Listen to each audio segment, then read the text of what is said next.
Sahabat entrepreneur, salam hebat luar biasa. Saya ucapkan selamat Idul Fitri bagi teman-teman yang merayakan. Sekarang pasti lagi halal bihalal ya. Oke, ini penyegaran di tahun baru. Ya, semoga Anda tahun ini lebih sukses, kesehatannya lebih maju, kondisi keuangan lebih baik. Ya, amin. Dan hari ini saya akan bicara bagaimana kita memperbarui tahun baru kita, yaitu keluar dari kemiskinan. Ini topik yang menarik. Baik, saya akan membahas 3 cara keluar dari kemiskinan.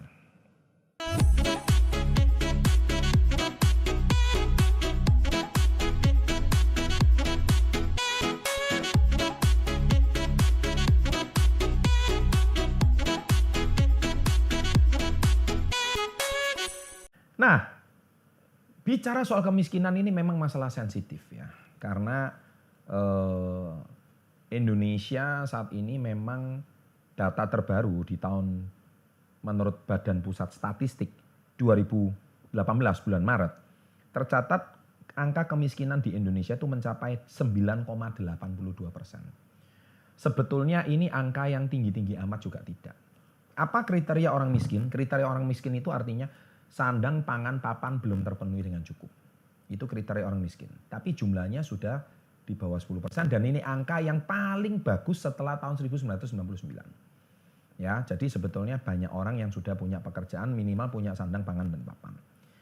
Atau kalau dengan jumlah penduduk Indonesia sekarang sekitar 25 juta, 6. Jadi 25 juta 600 penduduk yang masih dikategorikan sandang, pangan, papan belum tercukupi.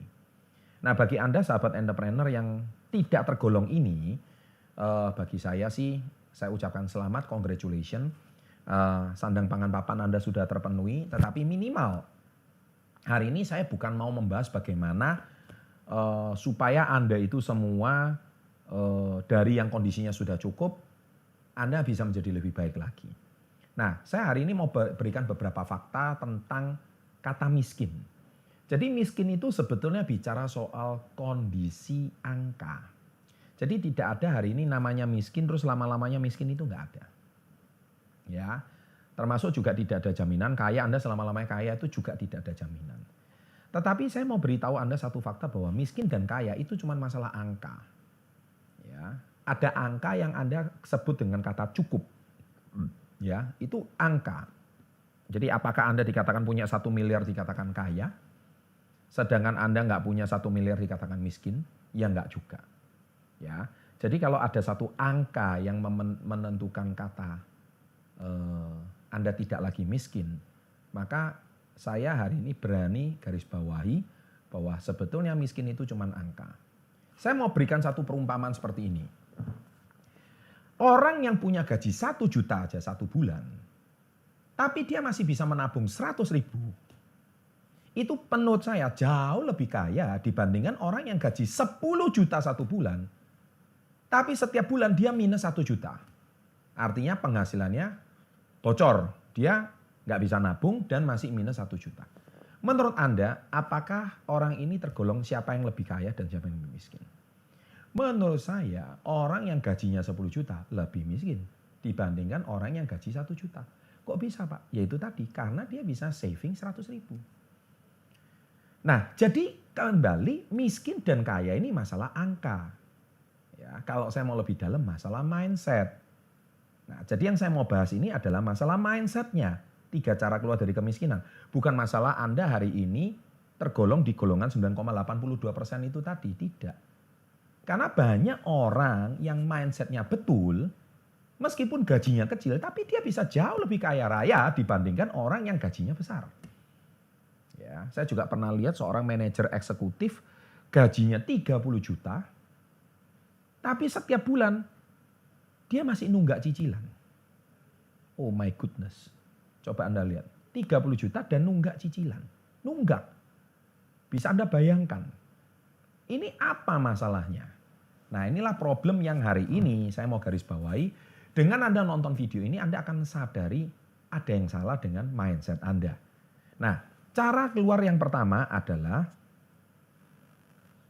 mulai sekarang Anda harus punya tabungan. Ya, jadi kesalahan yang pertama itu Anda nggak punya tabungan, harus punya tabungan. Inilah cara keluar dari kemiskinan. Tadi saya sudah kasih contoh yang pertama tentang orang yang bisa nabung 100.000 rupiah. Itu jauh lebih kaya dibandingkan dengan orang yang hari ini setiap bulan dia harus cari utangan 1 juta untuk menutupi cicilannya. Ya kan? Kita lihat di lingkungan kita. Pekerjaan baik. Ya kan? Gaji pasti. Kemudian pekerjaannya layak. Katanya manajer, ya kan? Tapi kenapa setiap bulan bayar tagihan kartu kredit aja pembayaran minimum atau minimum payment. Dia nggak bisa lunasi semua full. Ya kan? Bahkan cenderung gesek tunai. Bagi Anda yang tahu kartu kredit istilah gesek tunai, ya kan? Untuk memenuhi kebutuhan hidupnya. Tapi katanya keren. Ya kan? Tapi tabungan nggak punya. Bahkan lucunya cicilannya banyak. Beli semua cicil. Cicilan belum lunas, cicil lagi yang lain. Ya kan? HP cicil, motor cicil, rumah cicil oke lah. Tapi itu belum lunas, cicil lagi yang baru. Jadi yang Anda beli itu bukan kebutuhan. Tapi yang Anda beli itu adalah keinginan. Beda, kebutuhan sama keinginan itu beda. Anda butuh sandang, pangan, papan. Oke, itu kebutuhan. Kalau itu sudah cukup, selesai. Maka Anda pasti bisa nabung. Dengan gaji itu Anda bisa nabung. Loh ya pantas Pak, gaji 1 juta, hidup single sendiri. Kalau 30 juta anak 2 ya nggak cukup. Tidak pernah ada kata cukup. Ya kan? Kita lihat, kenapa tidak pernah ada kata cukup? Karena Anda kejar itu adalah keinginan. Kalau kita bicara keinginan, ya manusia itu inginnya banyak. Ya kan? Sudah punya handphone 1, maunya 2. Maunya 3. Sudah punya motor 1, maunya 5. Itu keinginannya banyak. Tapi yang basic, yang butuh, itu Anda penuhi. Ketika Anda sudah butuh, maka Anda pasti bisa sisihkan.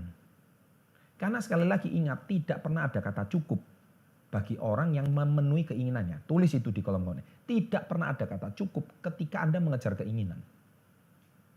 Tapi kalau Anda mengejar kebutuhan, pasti ada kata cukup. Loh Pak, berarti maksud Bapak membenarkan orang yang gaji 1 juta, bukan membenarkan 30 juta. Saya membenarkan bagi mereka yang 1 juta tapi bisa menabung daripada 30 juta tapi nggak bisa menabung. Karena itu masalah disiplin. Dan saya percaya orang yang 1 juta ini keinginannya tidak banyak. Tapi dia penuhi kebutuhan. Sedangkan yang 30 juta ini keinginannya nggak pernah habis. Terus punya keinginan. Sehingga akhirnya di rumah terjadi barang-barang yang tidak perlu. Handphone yang tidak perlu. Ya kan, kebutuhan-kebutuhan tidak perlu. Mungkin kebutuhan apapun, baju, beli terus yang baru. Ya kan. Sedangkan di rumah itu bajunya masih bagus, baru dipakai sekali 2 kali, udah nggak dipakai gitu. Ya kan. Nah, dan yang kedua, problem orang-orang yang di nomor 2 ini adalah kenapa kok tidak bisa menabung? Itu karena selalu hidup dari apa kata orang lain. Wah, tetangga saya beli HP ini. Teman grup saya, grup WA saya ini semuanya ganti Samsung Note 9. Saya kalau nggak gantiin Samsung Note 9 nggak bisa. Padahal Note 8-nya masih bagus. Loh yang untung tuh Samsungnya, bukan kamu. Kamu yang bontot. Dan Note 8 kamu dijual rugi. Padahal cicilan belum lunas. Cicilan 3 tahun Note 8-nya. Tapi Note 8-nya dijual sudah rugi separuh. Cicilan harus kamu lunasi, masa malah lebih rugi. Tapi gara-gara ingin dengar kata teman, dan itu akhirnya memenuhi ekspektasi teman. Padahal, percaya sama saya, ketika kamu membeli handphone tersebut, Anda tidak sama sekali juga, gimana ya, akhirnya nggak pernah habis. Nah itulah sebabnya ini masalah mindset. Kalau saya lebih baik memilih untuk tidak bergaul. Kalau saya, karena apa? Karena ini hidup-hidup saya, gaji-gaji saya. Ketika semua cicilan stres dan lunas, akhirnya menjadi beban bagi hidup Anda. Yang menjadi problem adalah ketika Anda keluar dari garis ini, ya kan, yang menanggung beban adalah keluarga Anda. Teman Anda sih nggak pusing gitu loh. Nah itu, ya ingat ya, ini satu problem yang harus kita atasi. Ya, nah poin yang kedua, yaitu cara keluar dari kemiskinan adalah catat pengeluaran. Nah, manusia ini malas mencatat. Karena dianggap, sepele uang parkir 2.000, ngapain harus saya catat. Hei, saya dulu uang parkir pun saya catat. Uang beli pulsa pun saya catat. Karena apa? Dengan saya mendisiplinkan mencatat uang saya ini posnya lari kemana. Saya tahu uang saya ini larinya kemana. Bahkan saya makan di luar, bukan makan di rumah, itu saya catat. Kebanyakan orang itu menyepelekan masalah mencatat pengeluaran. Kenapa? Karena dikira, ini uang cuma berapa sih? Gaji saya kan gede, berapa sih ini makan nasi pecel sekali paling cuma sekian, nggak ada artinya. Nah, Anda menyepelekan hal yang kecil. Dan ingat, satu hari makan 3 kali. Itu kalau makanan yang pokok. Coba kalau Anda nongkrong sama temen, tambah lagi, tambah lagi, tambah lagi. Dan 1 bulan, 1 hari 3 kali, 1 bulan kali 30, itu sudah 90 hari. Dan akhirnya Anda habis. Berapapun uang yang ada di dompet, habis terus. Tonton video saya, kenapa uang Anda cepat habis. Nah ini dia.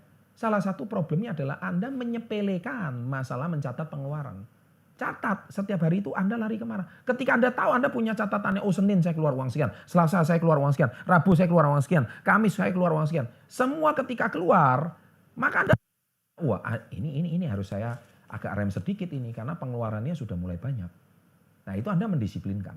Ya, jadi itu poin kedua, Anda bisa cara keluar dari kemiskinan. Sehingga Anda tahu berapa yang masih bisa disisihkan. Nah yang ketiga adalah pahami cara kerja uang. Sekali lagi saya sudah katakan, kaya dan miskin itu cuma masalah angka. Dan masalah rasa. Angka dan rasa. Kenapa? Ada orang merasa miskin. Padahal dia kaya. Dia nggak punya tanggungan apa-apa. Hutang lunas.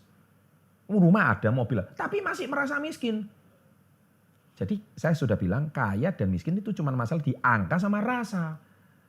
Saya merasa miskin. Teman saya mobilnya keren. Kalau nggak punya Mercedes-Benz, nggak punya Fortuner, saya nggak diterima di kalangan. Nggak punya Lamborghini, saya nggak diterima. Nggak dicap kaya. Padahal mobilnya sudah pantas. Nah dia masih merasa miskin. Padahal dia kaya. Ketika dia hari ini beli mobil yang harinya, meskipun penghasilan dia belum mencukupi, dia membeli supaya terlihat kaya. Akhirnya ketika mobilnya dibeli, 2 tahun kemudian dijual harganya tinggal separuh, miskin lagi. Ya kan, cicilannya nggak pernah ada habisnya. Sama. Dan ini terjadi di semua status sosial kalangan. Dan juga ada orang miskin, tapi merasa kaya. Lah ini juga repot. Ya kan. Jadi ini masalahnya benar-benar sudah miskin, kondisi sudah minus, tapi merasa masih kaya. Yang kaya merasa miskin, yang miskin merasa kaya. Jadi kaya dan miskin ini selain di angka juga di masalah rasa. Jadi ketika rasa ini Anda sudah hilang, Anda merasanya ini sudah hilang, trust me, definisi Anda keluar dari kemiskinan ini akan hilang terjadi. Saya ambil satu contoh, ketika Anda hari ini merasa diri Anda itu kaya, padahal Anda ini memang kondisinya udah minus. Cicilan belum lunas. Ya kan, kemudian rumah juga masih nyicil, mobil masih nyicil, tapi merasa kaya terus. Tiap hari makanan di restoran terus. Ya kan, itu kan menurut saya enggak perlu ya. Karena kondisinya itu masih minus. Tapi Anda masih merasa kaya, ingin dilihat kaya terus. Yang penting zaman sekarang ada Instagram, diposting, makan siang saya ini di restoran ini. Dikomeni sama teman-temannya, keren. Itu kan restoran mahal. Nah itu, manusia ini kena masalah rasa ini, merasa ini yang menjadi problem. Dan akhirnya Anda sulit keluar dari kemiskinan. Kenapa? Yaitu tadi, karena apa? Besar pasak daripada tiang. Ini semuanya belum beres, Anda tambahi beban baru. Ini semua belum beres, Anda tambahi beban baru. Ya, ini saya, sahabat entrepreneur, semoga 3 nasihat ini bisa membuat Anda hari ini paham bahwa miskin itu cuma masalah angka, kaya juga masalah angka, dan masalah dirasa. Jadi tulis di kolom komen. Jadi kalau Anda hari ini memang mau keluar dari kemiskinan, tolong angka ini dicatat, angka ini dipahami, dan rasa itu harus dipahami. Kalau Anda kata merasa dan angka ini sudah paham, nih saya juga punya satu video, pahami 5 cara kerja uang. Anda akan tahu, di video itu sudah ditonton ratusan ribu view, ya. Di situ saya kasih tahu dan itu lebih detailnya. Semoga video ini juga mengingatkan. Ada 2 video di sini, silakan ditonton. Ya, semoga sahabat entrepreneur semakin paham dan semakin cerdas di tahun 2019 ini. Demikian video saya kali ini yang saya buat. Semoga bisa menginspirasi dan mencerdaskan Anda semua. And always salam hebat luar biasa.